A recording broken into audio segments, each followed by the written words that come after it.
Hey Ephraim, I found some terrible commentaries, kind of, on Enter. Wanna watch them? Sure, I mean, how bad could it be? Sanjay and Craig is a show. You see, Toga, how bad could this commentary really be? I mean, we're 2 seconds in and he's already said something totally true. That gets a lot of flack. So much so that the most common rating it gets on IMDb is a 10 out of 10. And it has an unweighted mean of 5.7, meaning most people thought it was roughly average. Can you do me a favor and define a lot for me? Because I don't think you and I agree on its definition. For reference on just how good that is, a 5.7 unweighted average is essentially the same score as was given to other Nikorama targets all grown up, The Mighty Bee and Monsters vs. Aliens. The star ranking of 4.5, which is a weighted average for those who don't know, is still higher than other Nikorama targets, by the way, including Tak and the Power of Juju, Fanboy and Chum Chum, Planet Sheen, Breadwinners, Pig Goat Banana Cricket, Bunsen is a Beast, and The Adventures of Kid Danger. The Adventures of Kid Danger also made it on the TV Tropes is So Bad It's Horrible list, while the so heavily flacked Sanjay and Craig did not.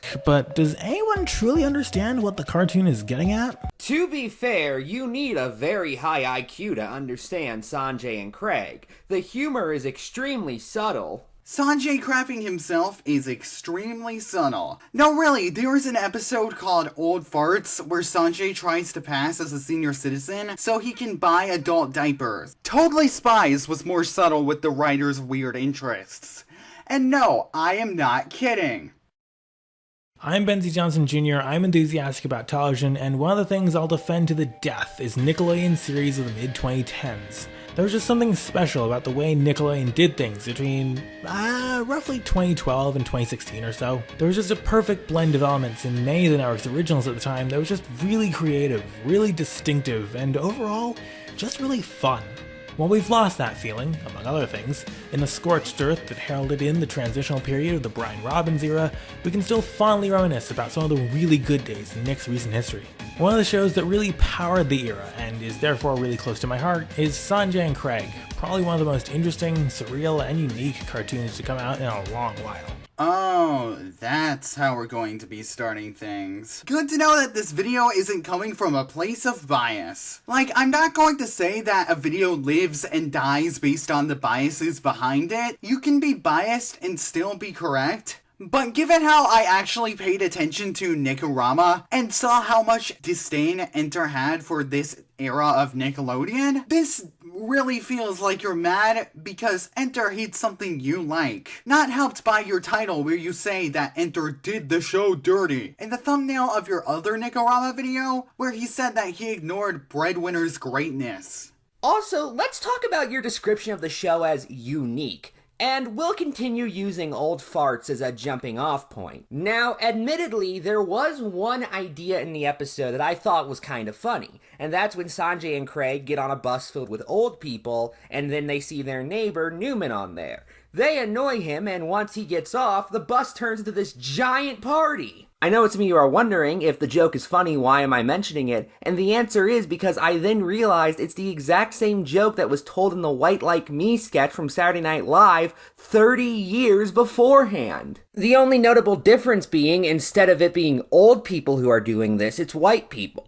Sanjay and Craig is not exactly the most positively reviewed show, especially not in depth, so let's just set the record straight about the story of a boy and his talking snake. Can I just say that you're sucking off the show and call it a day? You see, I'm not unwilling to give this man the benefit of the doubt. Fuck, I don't even mind him admitting his own biases right out of the gate, as I do think this can be useful when it comes to understanding where the presenter is coming from. But I find the phrase, set the record straight, to be a tad off-putting. The fact that you have used nothing but emotionally driven language doesn't help matters. Toga already pointed out how your title says Enter did the show dirty, when a more objective way of putting it would be, say, got things wrong. It's not the biggest deal in the world, but it certainly is giving the impression you're coming into this more from the perspective of a fanboy than somebody who actually found issue in what Enter said. At its heart, Sanjay and Craig is a buddy comedy, exploring the relationship between our two child characters. Sure, Sanjay has other friends and acquaintances who we see often, but the two of them can also just have an adventure by themselves. The buddy comedy format is not new, but Sanjay and Craig brings to the table an interesting, exciting brand of wacky ridiculousness that makes it stand out from both its cartoon contemporaries and other executions of the core concept. The show is titled after them because it's about them, and like on most shows, the title doesn't say much about the cartoon's overall premise and execution. So the show is a buddy comedy starring two characters named Sanjay and Craig, but the fact the show is called Sanjay and Craig means the show has little relationship to the title? What? That's not something that works against it, as Mr.Enter tried to insinuate in his grating review. Rather, it's just a representative choice, trying its best to distill what it can about the show into a snappy, memorable name. Unfortunately, because the title has little to do with the show, according to this guy, it must have failed miserably. Also, no, you completely misrepresented Enter's review. The show stars a boy named Sanjay and his pet snake named Craig, and there is nothing more to this concept because this is an and show, which is becoming one of my least favorite genres of cartoons. You've seen this genre and you've hated it, even if you don't know what it is. Pickle and Peanut. It's about two characters named Pickle and Peanut causing hell for everyone around them. Fanboy and Chum Chum is the same concept with interchangeable characters. Robot and Monster. Same concept, interchangeable characters. True, not every cartoon that uses this titling convention is bad. There's Phineas and Ferb, Tuca and Birdie, Rick and Morty, Tom and Jerry, maybe Cow and Chicken, but the titling convention itself is bad. Can we just talk about this? If I asked you, out of context, you've never seen the show, who is Sanjay? What would you say? You'd say nothing because you know literally nothing about Sanjay. If you do know Sanjay, I feel very, very sorry for you. Even if your show is good, when you use this titling convention, it tells you nothing about the show. Who the hell is Phineas and why the hell should I care? Oh yeah, this show stars Tom. You know, Tom. The one and only Tom in all of television, all of media. You've never seen Tom before. Title should tell me exactly what the show is about. I should not be able to mistake it for any other. Enter did not say that Sanjay and Craig is snappy or memorable, because it could be referring to any Sanjay and any Craig ever. The second one especially bothering him in this post-reanimated world we found ourselves in. One of the biggest problems of the movie is that Jimmy's, the movie uses the term friends, but I'm not quite comfortable using that term. This character is Craig, and he is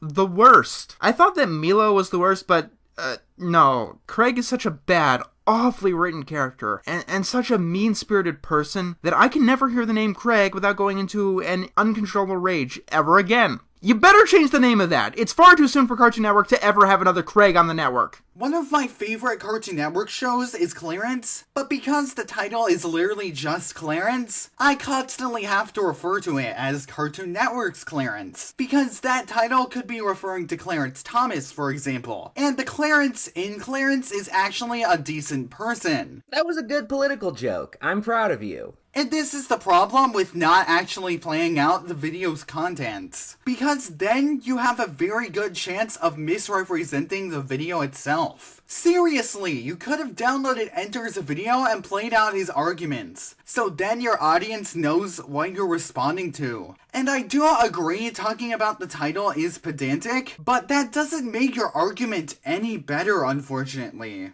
The X and Y nomenclature, as one could genericize it, is something that happens a lot in TV. Even just in kids' TV, there are the likes of Max and Shred, Crash and Bernstein, Victor and Valentino, Sam and Cat, Nicky, Ricky, Dickie and Dawn, though that's a couple of names and then Y, and perhaps most notably, Phineas and Ferb, the most successful kids' TV show that just uses the names of its main characters for its title.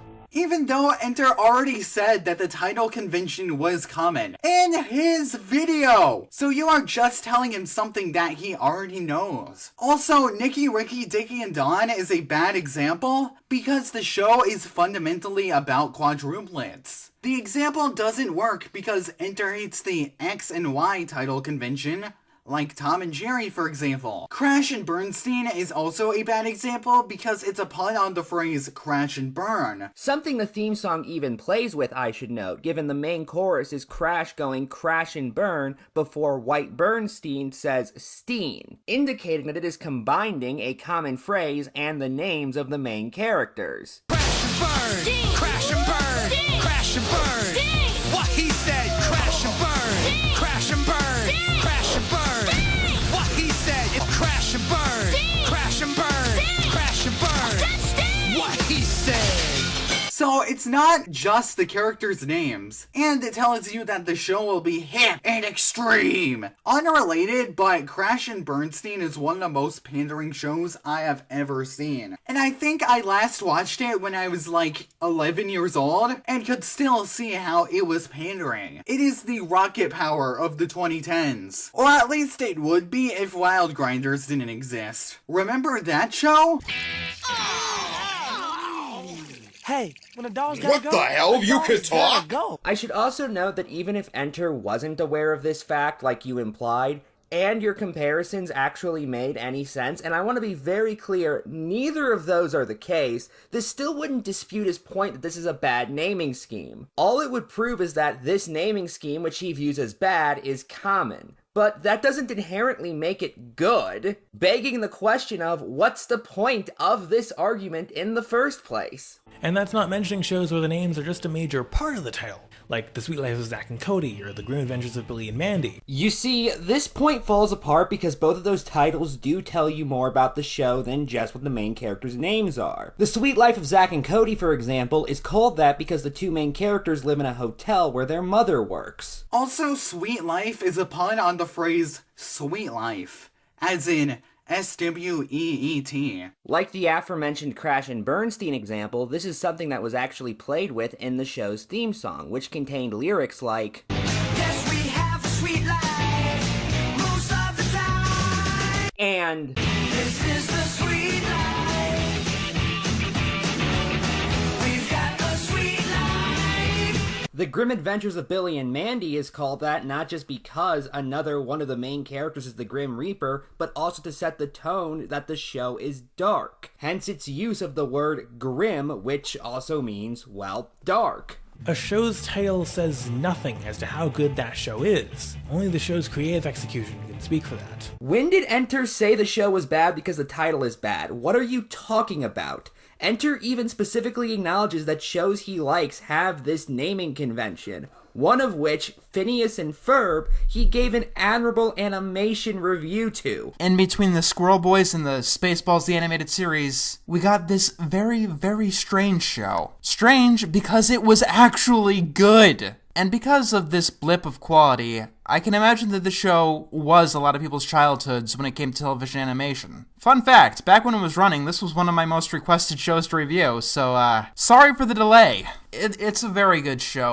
Along with another show with that naming convention in the form of God, the Devil, and Bob. We're going with an episode of God, the Devil, and Bob. This would probably be my favorite adult cartoon if it wasn't axed at the end of its first season. He also gave a very glowing review of an episode of Rick and Morty. I need to crack this code. Rick and Morty is one of the best adult cartoons that I've seen in quite some time. It sparked a new kind of hope in the genre, and I don't exactly know why. I mean, the main difference between Rick and Morty and other adult cartoon comedies is quite obvious. Rick and Morty is actually funny, while shows like Modern Family Guy or Mr. Pickles just aren't. And keep in mind that Rick and Morty does get into some of the disturbing stuff. It's not just all slice of life like King of the Hill or God, the Devil, and Bob. They can get really over the top sometimes too. But at no point did I ever find myself grossed out. I mean, we could start with the obvious. Rick and Morty is actually trying to do its own thing and not just trying to rehash South Park. As such, the art style itself isn't ugly. I mean, it's not over the garden wall or anything, but it has good character designs and a pretty good palette. And yeah, the characters have rigid pupils. I don't know why, but you quickly get used to it. Hell, I even got used to Rick constantly having drool or liquor over his mouth, and that's saying something if you know me. Every rule in writing has an exception, and 9 times out of 10, it's Rick and Morty that's that exception. The show's art style has at times been compared to Bob's Burgers, the long-running Fox animated comedy. While certainly you could make connections, especially in some of the character designs, the show's creative direction goes far beyond that. This is especially evident in the background design, the overall creative direction of the show's physical world. Distinctive lines are complemented by a multi-tonal color style topped with visible splotches, watermarks, and superfluous slabs of contrasting, brightly colored splats, paint-like in nature. This is essentially what is known as the moving the goalpost fallacy though, since color palettes and backgrounds are different aspects from character designs. Essentially, what you are doing is going to Enter and saying, "Don't talk about this thing, talk about this other thing because I told you to. Even then, a character design is part of a show's identity, and they are very important. For example, part of the reason why Brickleberry and Paradise PD are so hated is because they look like Family Guy, which doesn't help matters when they are accused of lowest common denominator adult jokes. In this interview, Wickle Gwyn lists 3 things that he thinks give his and Roger's characters a distinctive visual flair. Number 1, a 3 in the ear. Yeah, all the way from Brickleberry to Farzar, everybody's ears have 3s in them. This isn't actually something I noticed throughout the 7 seasons of animated content I watched for this video. Oh god. And let's be honest, it's not something you noticed either when you were watching parts 1 and 2 of this series, but it does act as a very subtle little signature on all of these incredibly generic looking characters. Number 2. Mouths that don't move off the edge of the face. The mouth not moving off the face. This one is pretty weird because while some animated shows have a style in which the mouth protrudes off the edge of the face, that is by no means the default. In fact, every generic adult animated comedy I've covered on this channel has a style in which the mouth doesn't protrude off the edge of the face. So what O'Gwyn is describing here may be an aspect of the animation style they use, but it's by no means something that makes it distinctive. He may as well just say, our art style is distinctive because all our human characters have human skin tones. Number 3. Separate eyes. When he was asked how he came up with this art style, considering how self-aware these guys seem to think they are, I'm surprised he didn't just say, yeah, we watched Family Guy. It's one thing to use this art style, but if you're gonna give me a list of reasons you think it's distinctive, then come on now. And you straight up agree that Sanjay and Craig looks like Bob's Burgers. So at this point, you're just being pedantic.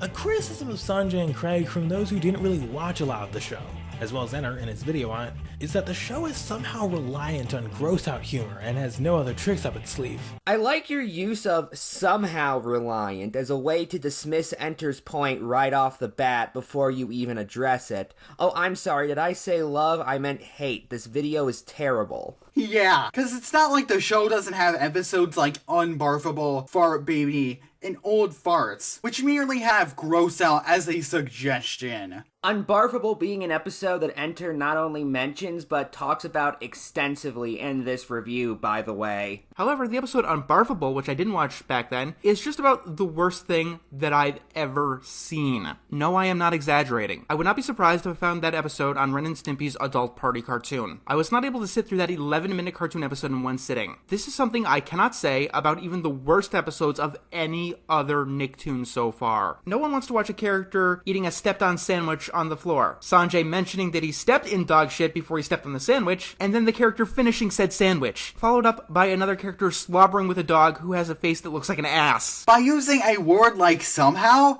you're kind of undermining the gross out aspect of the show. If you actually watch the show beyond its early episodes, and especially into seasons 2 and 3, you'll realize that the show has plenty of gags in its humor arsenal. Sure, gross out humor and butt jokes do happen, but there are plenty of other episodes where such things take a back seat to other ways to get a laugh. Explosions, crazy animals, chicken wing fueled exploits, and plenty of other wacky adventures abound throughout the stories presented within this series. Even though Enter played footage from the chicken wing episode, meaning that he did watch this episode. Craig is a snake and they do some interesting things with that, I guess. He's able to become a knot and tie things up and, wear clothes and turn himself inside out. Gross. But in terms of personality, tell me the difference between these two. I mean, Craig is obviously the Badoosh, the fanboy, and Sanjay is the chum-chum of the show, the sway-sway. Sanjay is the cow to Craig's chicken. I've seen it, and I do not like it. And given how fat Craig is in this clip, I think this might be another case of the show being gross. Either that, or we're going into that writer's thinly veiled fetish territory. Even then, Enter said in Nikorama that he was not able to watch every episode of every show. Almost as if he was making an entire series where he goes over every Nick cartoon. And he even needs time to work on larger projects, since reviewing cartoons is kind of his job. He would get nothing done if he was just watching almost every episode of every Nickelodeon show. Plus,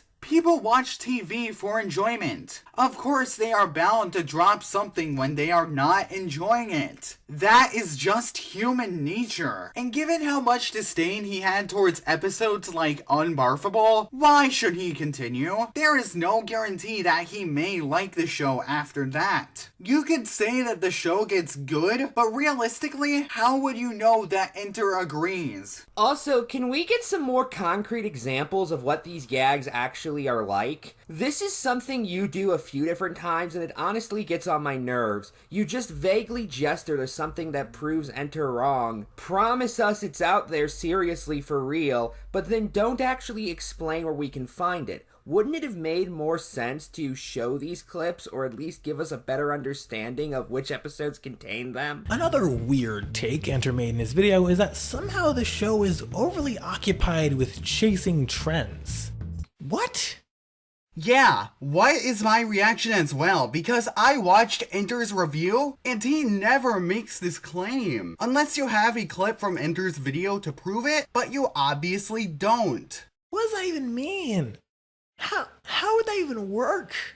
Following trends would be nearly impossible for a traditional cartoon, given it generally takes a couple of years for it to reach your TV screen. But there are traditionally made cartoons that do follow trends. For example, the Simpsons episode Looking for Mr. Goodbart became infamous because of a subplot about Homer and Lisa playing a parody of Pokemon Go. I'm playing Pokemon Get, see?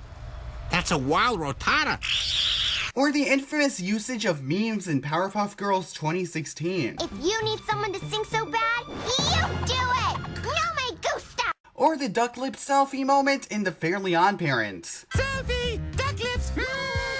That Fairly Odd Parents clip, by the way, was from an episode that Enter reviewed where he made note of the meme-based humor. Who gave me a gift certificate for my new phone? Selfie! Duck lips!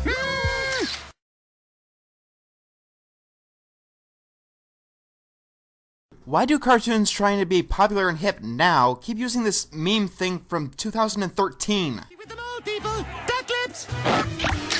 What? Anyone want to bet that the characters start planking before this episode is over? Have some fucking dignity! Duck Lips was also in Uncle Grandpa for some reason, another traditionally animated show that managed to sneak in modern trends and memes. I need to take a really great duck lip selfie so I can finally get a like on Facehole!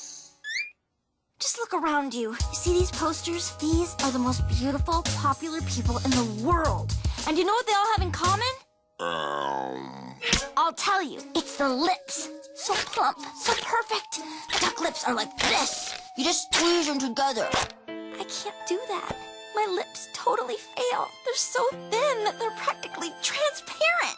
While researching this commentary, I found an old Pie Guy Rules video where he not only mentions two of the examples Toga gave, but also another example from Fairly Odd Parents and another one from Powerpuff Girls. The two main examples I'm going to be using here are the Duck Lips selfie from the Fairly Odd Parents Season 10, The Big Fairy Share Scare, in which after Cosmo gets a new phone, him and the people around him do duck lip selfies multiple times in the episode. And the other example is from the Powerpuff Girls reboot, where all of a sudden, out of nowhere, Bubbles says, "No me gusta," and makes a face. Which, by the by, I'm no meme expert, but I'm pretty sure they actually got wrong. I mean, this is the no me gusta face. Bubbles is clearly making the no face. And those certainly aren't the only two examples from those shows. The Fairly Odd Parents had an episode where Crocker said, "They'll tase ya, bro." And I'm sure I don't need to remind anyone watching this what kind of dance move the Powerpuff Girls reboot has featured. I could go on and on, but I think you get my point. You're just making excuses, addressing points that don't even exist,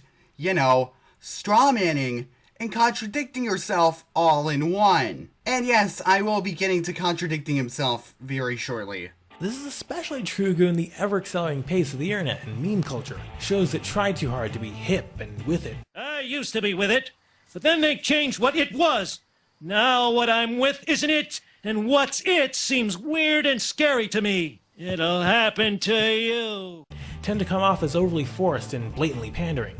How do you do, fellow kids? Question: how do you know that Enter doesn't think Sanjay and Craig falls into this category? says it's nearly impossible for a cartoon to follow trends because of how long cartoons take to make. Also says that there are shows that try way too hard to be hip and cool, as in they are using trends. Pick one or the other. You cannot do both. Sanjay and Craig just doesn't do this. And even if they tried, it just wouldn't be worth their time given how long it takes to make a cartoon. We would have gotten a much worse show out of it to boot. You know, this argument becomes significantly less compelling when you remember that Enter called this one of the worst Nicktoons he has ever seen. Also, taking a long time to make something has never stopped cartoons from including trends before, but I already talked about that.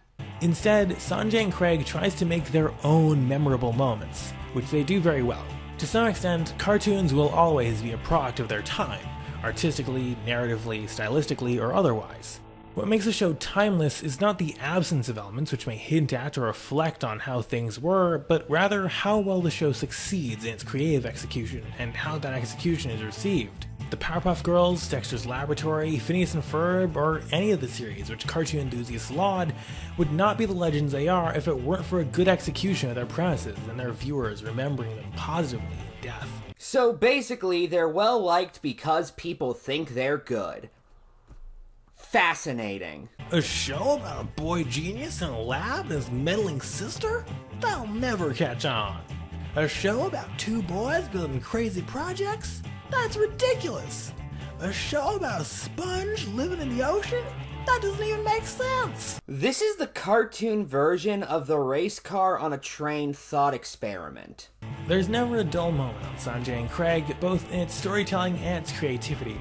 However, it got bogged down after its death with unnecessary, unfounded, or just unwarranted flack that congealed and manifested into a generalized disdain over the show. This show got 3 seasons and was never sent to die on Nicktoons. If Sanjay and Craig made it that far, clearly it was doing plenty of things right. You mean like how Teen Titans Go did things right and that's why it was constantly played on Cartoon Network for a good while? But seriously, Enter's review saw him giving his own opinion. Obviously, he does not think the show deserved the success it got. Pointing out that the success exists doesn't do anything to dispute his point. Did you hear that, guys? Moderately successful equals good. You're not allowed to like shows with only 1 season now, which means I can no longer like Green Lantern the animated series. An episode that was picked on in particular for ridicule was the early season 1 episode of The Giving G. In the episode, Sanjay and Craig discover an old inflatable gorilla balloon, which likely used to sit outside some local business somewhere in Lundgren. The duo and their friends spend a magical day with this big old inflatable,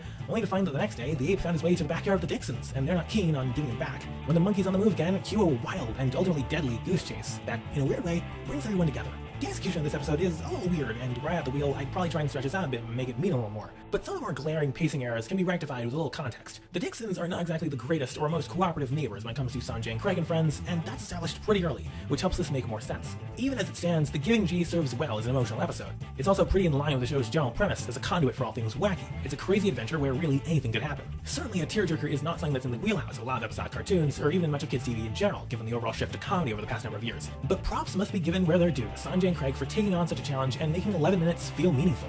Okay, so now you're not even trying to argue Enter's video, because you just going, this episode is emotional. Something which is entirely subjective, I should note, and yet you are using your own feelings regarding this episode as an argument against Enter's also completely subjective opinion. Also, emotional is just a really vague word to use, given anger is an emotion, disgust is an emotion, disappointment's an emotion, frustration's an emotion. Unbarfable made him very emotional, in that it gave him various negative emotions aimed at that episode. Was something that Enter already argued against. Making 11 minutes feel meaningful, my ass. Enter already proved that he didn't agree. He was told by his viewers that it was one of the best episodes and came to his own conclusion that it wasn't good. You know, like a reviewer does! Every time I complain about Sanjay and Craig, people defend the show with the giving G, saying it's heartwarming or something and it redeems the show. I'm sorry, but I don't see characters befriending an inanimate giant inflatable gorilla heartwarming. At best, you can call it a farce. I call it overly melodramatic. It feels very much like Son of Stimpy, where John K. decided to make a plot deliberately to pull heartstrings to play a joke on the audience, making them feel sad that Stimpy couldn't fart. And yes, if that episode made you sad, that was actually the intention. It was there to make fun of sad cartoon episodes, because John K. wants to kill the concept of storytelling. I wanna die. Instead of spending time to consider any of those things, Mr. Enter spent 3 minutes just repeating that the show was the worst, and not even trying to explain how it was apparently so bad, as if just saying it would magically will such a consensus into existence. That's not how a review, what this stunt was supposed to be masquerading as a series of, is meant to work. If you make a point or a statement, you're supposed to back it up.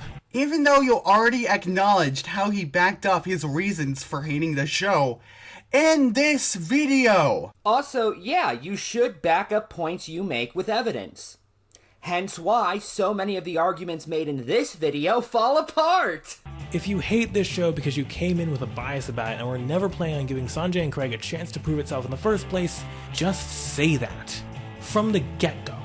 And save us all the time of having to hear you waffle about it as you struggle to come up with any kind of reasoning to make your own personal, subjective distaste sound objective, and as if the show itself is problematic. Since when was Enter trying to be objective? His main criticism was that the show had way too much gross out, which is an aspect that he obviously doesn't enjoy. But it's an aspect that some others may enjoy. He even acknowledged that some others may like the show in his own video. Although I guess someone out there has to, since this shit lasted for 3 seasons. Are you even trying to pay attention? What? Does Enter constantly have to go, "This is my opinion, guys," after every interjection? And even then, how is someone supposed to be objective over cartoon opinions? Different people enjoy different things. That's just how humans work. This isn't something like I Hate Everything's video on Suicide Squad, where he says that people who think it's a good film are wrong for doing such. So for some reason, this film is actually loved by a significantly large group of people. What the fuck is wrong with critics? That was an awesome fucking movie! Yeah. The film is currently sat at a 6.5 out of 10 on IMDb, with ratings from over 250,000 people. Now, I really don't get much pleasure in saying this, but if you think that Suicide Squad is a well-rounded, great piece of cinema, you are wrong.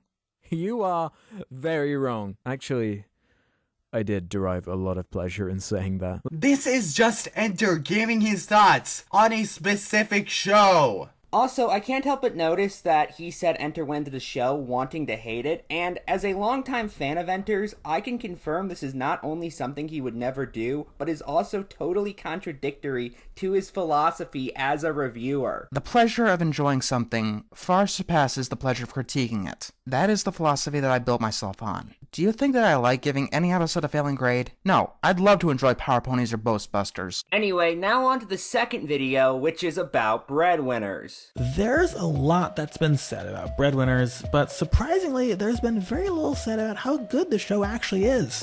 Not this crap again! Buckle up, duckies, cause we got a rocket band. Delivering bread, flying crazy cause we can. Crazy, crazy, crazy cause we can. The show's theme song explains everything you really need to know to get started with breadwinners. Okay, and he never talked about the theme song in the Nico-Rama video. He did put the intro in his video, but that was done for a Star Fox meme. Wait, do a barrel roll, man. Do a barrel roll! Granted, he did talk about the theme song in his Worst Theme Songs video, but that video was made years before Nico-Rama. And even then is a completely different video from the one you are currently claiming to be responding to. Sway Sway and Badoost are two fun-loving, bread-delivering ducks, and they're taking you along for the ridiculous ride. Sway Sway and Badoost, our two protagonists, are perhaps the first stop on said ride. Sway Sway is, to some extent, the brains of the breadwinner's operation, keeping everything in check and in tip-top shape whenever he's not soaring recklessly through the air in their rocket van. They tend to crash into something about once an episode. Badoost, by contrast, is more the personality between them. In addition to being best bap, he's also the comic relief, and loves him some bread and some booty punching. While they have differences between them, there are also plenty of qualities they share. Their determination to deliver bread, and when that's all done, their disposition to have loads of fun. Oftentimes, those two things come together, and that's when much of the real wackiness happens. Sway and Badooz have plenty of things they agree on, but they're still plenty distinct as characters.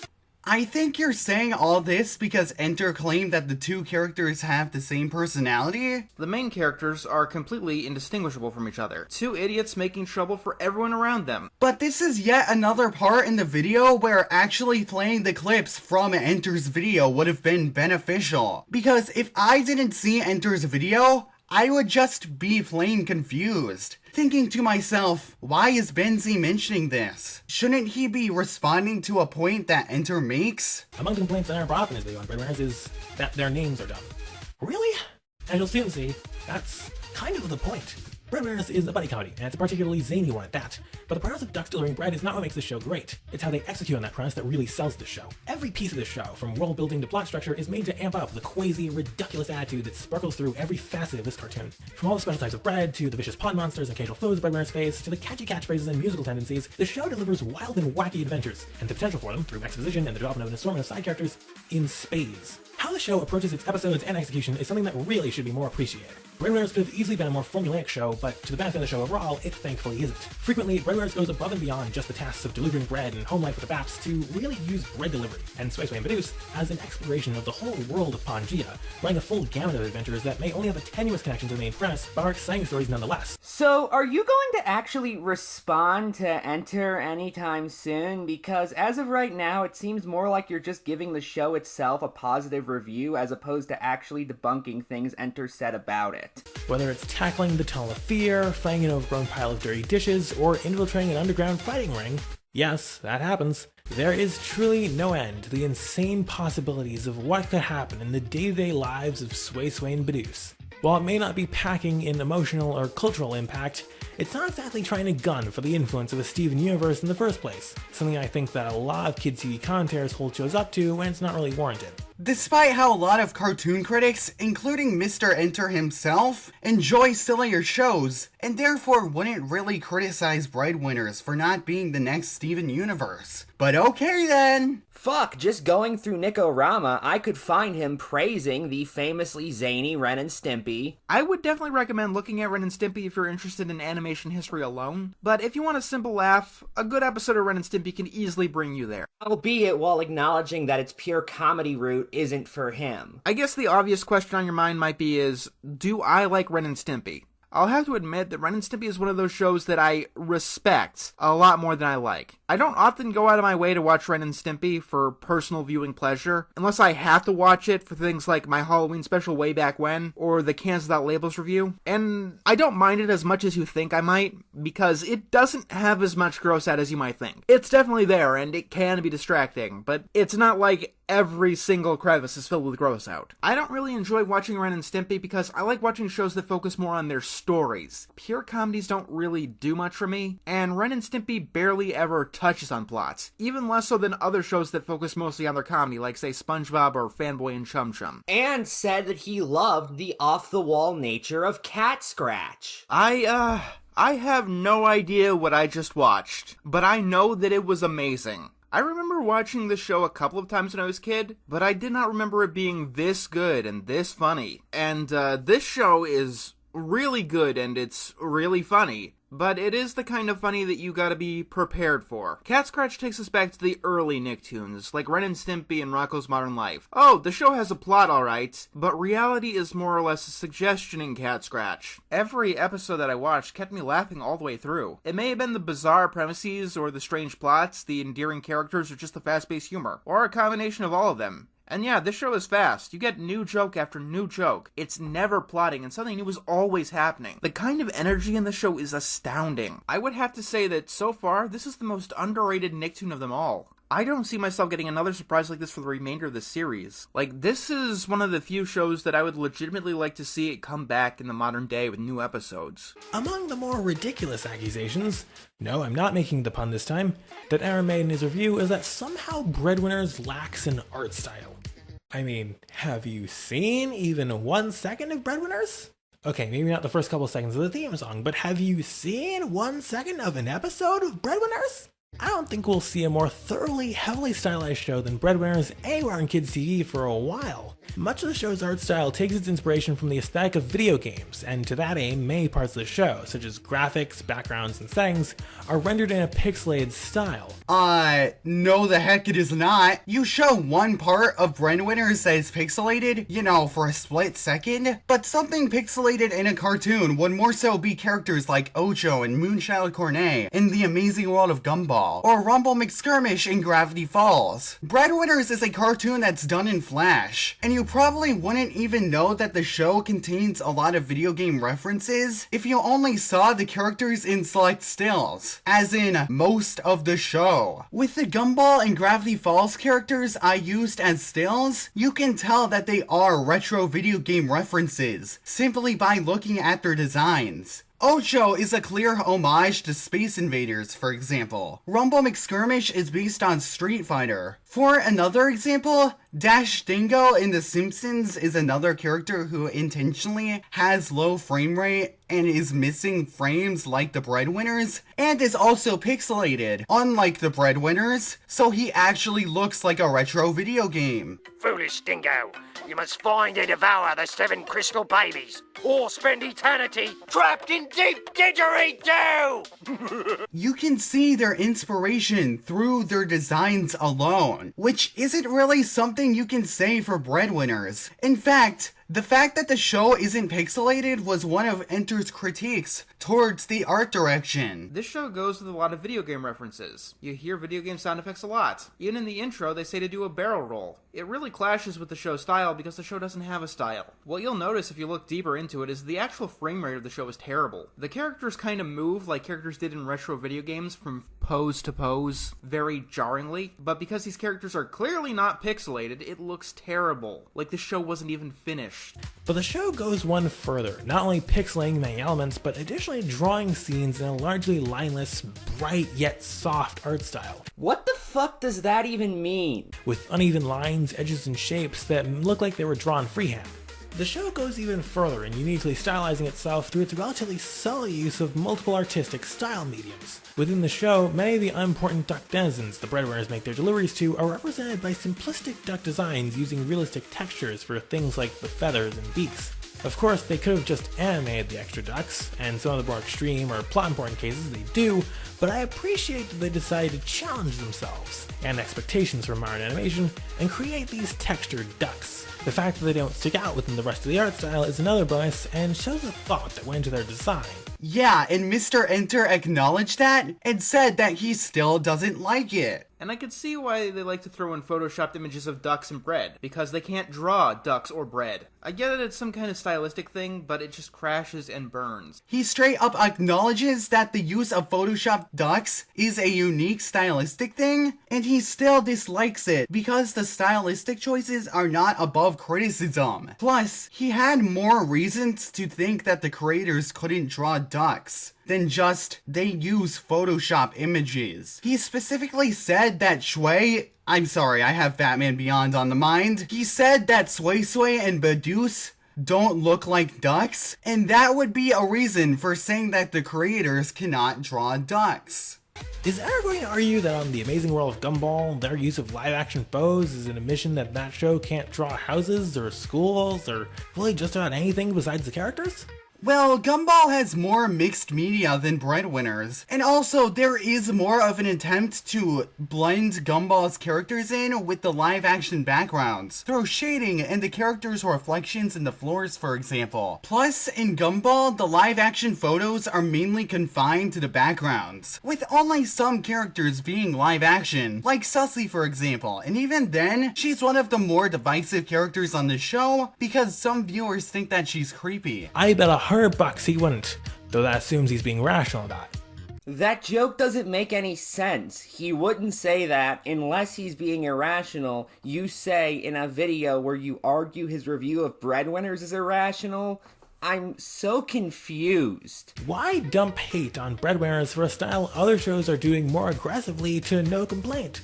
Because there is a difference between Gumball using live-action backgrounds and breadwinners using photoshopped pictures of ducks. So him liking one, since he likes Gumball, and disliking another is inherently fine. Also, I know you just joked about how Enter wouldn't complain about it in Gumball, but how do you know that he wouldn't? You don't show any evidence to back this up, you just assert it with no evidence, kind of like literally everything else in this commentary. One of the more derisive criticisms of Breadwinner's art style is that Sway Sway and Badoosh don't look much like actual ducks. Instead, it's claimed that they look like frogs, blobs, what have you.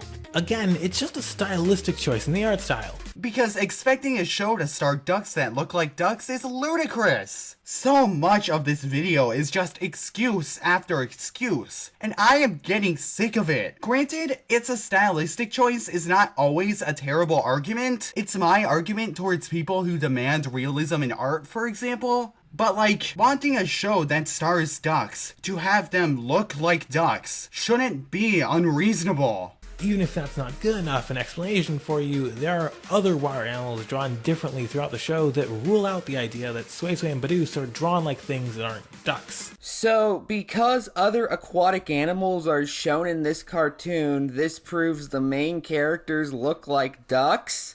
I don't even know how to respond to that. The most I can do is just repeat it back in a mocking tone and hope my audience realizes I'm calling the point nonsensical. The thing on the screen is an alligator! I mean, their pet jelly is a frog. And she's right there next to Sway Sway and Badoosh in many of the scenes she comes up in. But she only appears in select episodes, so they may look less like frogs in comparison to an actual frog, but at the end of the day, someone can still think that they look like frogs. Plus, she looks very similar to the main characters given the way her face is drawn. You can make a visual comparison right then and there. And if even that isn't convincing of how their designs are a stylistic choice, Sway Sway and Badoosh turn to more accurately drawn ducks in one scene of the show to fulfill a joke. I know about this very specific scene largely because it's part of the overnight photo loop on the UK version of Nicktoons. I can't swim! Me neither! Hey, wait! We're ducks. Oh, yeah. One scene where they look like ducks in a show with 70 episodes and 2 seasons. So for, let's take a rough estimate here, 99% of the show, these ducks don't look like ducks. Do you not see the problem here? I have not seen this much stretching for a point in such a long time. Also, if they looked so much like ducks originally, why would they need to change the design to look even more like ducks for that one scene? Enter also decided to call out the show's animation style, claiming the show overuses limited animation to the extent that it looks like the show is stuttering. No. He said that the show looked unfinished, but go off, I guess. Well, to be fair, he did sigh after summarizing Enter's point, so I firmly believe he knows what he's talking about. That couldn't be farther from the truth. Again, the show's use of limited animation is a stylistic choice. Oh my freaking god, stop saying that everything is a stylistic choice. Making characters with baked lips is a stylistic choice. And yet many people hate the art style of Big Mouth. Making a show with bright flashing colors is a stylistic choice. And yet people reacted negatively to the problem solvers. What's one of the reasons why you hated Thundercats Roar? Was it because it looked like crap? Well, the design philosophies behind the show were stylistic choices. I swear to God, I am going to have an aneurysm by the time this video is done. And when they do use it, they do so selectively, so it maintains its impact. When they use limited animation, they do so either for comic purposes or to further reflect the show's influences from retro video games, where, due to the hardware, much in the way of any animation at all tend to come at a premium. Again, you aren't even so much debunking Enter's points as you are putting a positive spin on them. Enter thinks this art style looks lazy. You think it helps show the inspirations the show has.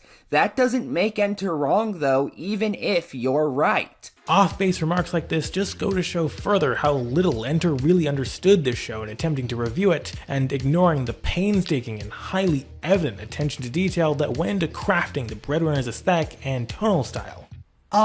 No dude! He straight up acknowledged that the limited animation was influenced by retro video games. This show goes with a lot of video game references. You hear video game sound effects a lot. Even in the intro, they say to do a barrel roll. It really clashes with the show's style because the show doesn't have a style. What you'll notice if you look deeper into it is the actual frame rate of the show is terrible. The characters kind of move like characters did in retro video games from pose to pose, very jarringly, but because these characters are clearly not pixelated, it looks terrible. Like the show wasn't even finished. Did I already play that clip? I don't care. Not only that, but retro video games look the way they do because of their limitations. When you are making a show, you don't get that excuse because you don't have those limitations. I want to slam my head through a wall. As part of its aesthetic construction, Breadwinners utilizes a lot of references and allusions to video games, especially classic ones. Explorer ducks! The show also takes a little time to create its own slang, like bap and quasi and other duck and or bread puns. As part of his review, Enter claimed that this amounted to nothing more than pandering to what was hip at the time. I don't know if you're still young enough to know what is hip, Enter. You're kind of aging out of that level of awareness. Is ageism a real point of critique? Also, his criticism was that the language used in the show just felt way too alien. They use a lot of language to show that they're hip with the youngins. You know, language that no one has ever used before. You know, ever. Like, stroke that loaf. Or, you smell like a butts. Kids don't talk like this. Aliens don't talk like this. No one talks like this. Personally, I think that the language makes the characters sound like they were dropped on the heads as kids, but maybe that's just me. But even if that was an accurate criticism, this show isn't that shallow. I don't remember him calling it shallow. Breadwinners uses retro gaming aesthetics as a launch pad into the creation of an outrageous, highly stylized, and super unique world that carries a flavor all its own. The show may use these references, but as you watch, you quickly find out that it is not beholden to them. He never said that the show is beholden to video game references. He even said that he doesn't care for the world of Breadwinners. The world of Breadwinners wants for a lot of creativity too. The show takes place in like this duck pond planet called Pangea, but there really is no meaning difference between it and reality. I know that they mine for bread and not gold in the mines, but it's still a mine with nothing fantastical about it. You can go to mines in the real world and see them. And the houses, they don't look like bird houses or nests. They just look like typical houses that I could find across my own street. I guess it's more than the Breadwinners not looking like ducks. They don't act like ducks either. At least Daffy Duck got hunted once in a while. Also, what the fuck does it even mean to be beholden to references? Are you under the impression that Enter thinks that references are holding Breadwinners hostage? The humor found inside Breadwinners is also multifaceted. However, Enter felt the need to reduce it in his commentary to supposedly nothing more than a collection of gratuitous butt jokes and trend chasing. Enter fails not only to understand what a reliance on trends means in regards to a cartoon, this show does not have it, and to the general amount of restraint that the show has when it comes to how it uses its humor arsenal. Outside of Badooz and its gratuitous glutes, butt humor is largely absent from the show. No. It's been years since I've last seen Breadwinners, but the show features the characters twerking often. Like, at least once per episode, or every other episode. Like, booty kick is essentially Badooz's catchphrase within the show itself. Have you even seen the show you are defending?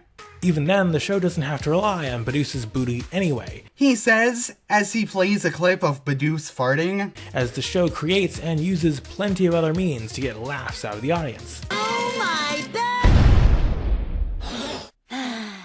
Too bad Enter never said that Breadwinners was just butt jokes and trend chasing. Also, your example could be considered basic, since the joke itself, with Badooz's head exploding and growing back, is not only something that has been done in other shows, But it is also just a really simple joke, all things considered. Oh, and Mr. Enter, if the relatively low amount of butt humor found in Breadwinners pisses you off, then don't even try to watch The Day My Butt Went Psycho, where butts are literally baked into the premise. Or perhaps you can prove me wrong and you can make a decent, substantive review on it, though I have absolutely no confidence that you will. Go ahead. I dare you. Okay, is this supposed to prove something? It's supposed to prove that The Day My Butt Went Psycho is the only good anime ever created. Another questionable gripe that Enter pulled out of somewhere was that the show's jokes ran too long for his liking. Enter, have you seen Thundercats Roar? Apparently you have, as of the time of writing, but have you seen how they string out their one gag per episode on Thundercats Roar? Because that's how you kill a joke. Take it from me, I kinda wrote the review to define all reviews of that show, before you decided to play Johnny-come-lately and throw out some tripe about 3 months after it first hit the scene and long after the rage train for it died down. It's one thing to have a joke that's not funny, it's another thing to just linger on it. Holy shit, a clip of Enter! I genuinely wasn't expecting that at any point in either of these videos. Also, why is the only clip of him you show from a review you aren't even covering? I don't get how you decided to go about this. Why does it matter if he covered Thundercats Roar some months after it first aired? Reviewing stuff is his job, so maybe it just took some time for him to get to it. Not only that, but just because one show sucks at humor, that doesn't mean that you can just point to another show, say, but this one sucks too, and pass it off as an argument. That's like saying that arson is worse than assault, so assault isn't bad. Just because you think show A is worse than show B, that doesn't suddenly make show B above criticism. In fact, Enter's own review on Thundercats Roar said that the humor was garbage. But if this was avant-garde, you'd think they'd do a little bit better in the comedy or the story department. Every single joke is repeated multiple times, right after the other. Someone like us? Yeah, like the mutants, for example. Every single joke. When it comes to Mum-Ra. Oh hey, did someone say Mum-Ra? And that came out before Ben C's video, by the way. Speaking of, Enter's Nico-Rama on Breadwinners came out before the first episode of Thundercats Roar even dropped. So Thundercats Roar has no bearing on this discussion. This is just a desperate attempt to move the goalpost. Also, I like how he calls his own review the definitive review. That sounds so fucking arrogant, I can't even believe it. Something that I personally really appreciate about Breadwinners is the time they took to invest in building out the world of Pangea and the world that Suisui and Badus live in. Didn't you already go on about how great the world is? And by the way, I don't even know what you're responding to from Enter's video at this point. Again, it feels like you're using Enter's review as an excuse to give your own positive review of the show. Was showing you had no idea how to make a response video a fucking stylistic choice? Maybe the real stylistic choice was the friends we made along the way. There is a multitude and a diversity of scenes, settings, characters, and situations for our two best baps to find themselves involved with. From the uneasy calm of the wide open seas to the seedy locale that is the Lower East Side. In putting so much into world building, the creatives really set this show up for a potential long haul, but they didn't overdo it. They built things out enough to keep things from getting stale, but kept it restrained enough so that the locales and scenarios had an opportunity to recur if a story wanted to. Like most of the positives about this show, Aaron threw this effort by the wayside, or perhaps just felt like ignoring it when talking about the show, claiming that nothing in the world was fantastical. I don't know what show he's watching because literally all of the world building on Breadwinners is fantastical. He never said anything about the show not being fantastical, though. He just said that the world wasn't very imaginative. Fantastical and imaginative are different terms that mean different things. That's kind of the whole point. The entire drive behind putting so much effort into world building is to help create and sell the Breadwinners universe as a wild, wacky, and ridiculous world where the show's premise and narratives, and much more, are completely plausible. Things you wouldn't think would go together all that well are strung together very well in this cartoon. Who else would think up bread mines? or a rocket van? He said that the rocket van was unoriginal though. They got a rocket van. Well, so did Jimmy Neutron. So yeah, someone else did think of a rocket van before Breadwinners.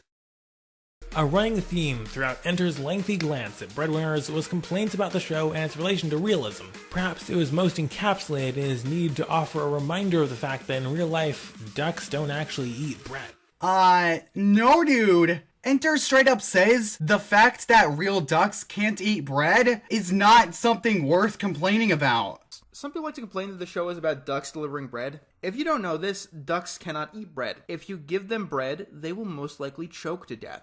So don't do that. If you've been feeding ducks breadcrumbs, you probably shouldn't be. You know, unless they look anything like a breadwinner's duck. Then you'll be better off putting them out of their misery. But it's really not something worth complaining about. Chances are, if an animal has an association with some kind of food in cartoons, it will probably kill them in real life. Cats, for instance, in every single cartoon ever, it's shown that cats love milk. In real life, all cats are lactose intolerant. And the best thing that you can hope for in giving a cat milk is diarrhea. I can't repeat this enough. Do not give a cat milk. Carrots are actually pretty low on a rabbit's favorite food list. They'll probably starve if you gave them only carrots. They like leafy greens, like lettuce. And you catch way more mice with peanut butter than you do with cheese. And I guess that's also accurate about Food Fight, where the main character, Dex Dogtective, liked raisins. Dogs can't eat raisins. It will kill them. Raisins are as poison for dogs as chocolate is. So I don't get complaining about this aspect of Breadwinners, because in a very real sense, this is the only thing that Breadwinners has anything in common with an actual real cartoon. Anyway, neither of us have anything else to say, so I figured I'd make our final thoughts equally as intelligent as the video we just covered. Here are some fart noises.